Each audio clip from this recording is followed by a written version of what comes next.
līdzinājais valūtas kurs, valūtas piesaistes saglabāšana pasargāja daļu Latvijas iedzīvotāju no vēl krasāku reālo ienākumu kritumu, nekā tas būtu noticis. Nav tā, ka lielākā daļa sabiedrības upurēs par labu tiem, kuriem ir hipotekārie kredīti, tās attiecības pavisam citādas ir.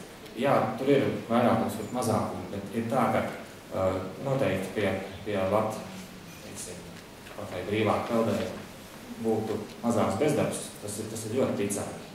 Bet arī tiem, kam ir darbs, caurmērā reālo algu kritums būtu lielāks. Ir jāatcerās, ka valdības darbs ir valdīt. Ja cilvēki arī varētu vienmēr darīt visu, ko viņi grib, un ja tas, ko viņi grib, viņam nāk par labu, tad valdības nebūtu vajadzīgi.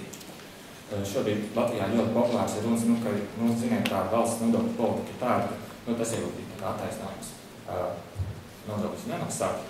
Kad kuģis nokļūs vētrā, daļa komanda cīnās par kuģi glābšanu, cits spriež, varbūt neizdosies, varbūt nav vērts. Ja man liks kārt mastā uzvilkt buru, tad es labāk sēžos laiviņā un braucu reģistrēties uz citu kuģi.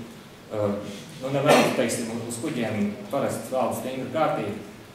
Un Latvija šobrīd ir kuģis, kas ir iekļūs vētrā. Un situācija smaga, bet to nav bezcerīga. Ar šādu domu ir jāstrādā tālāk. Paldies!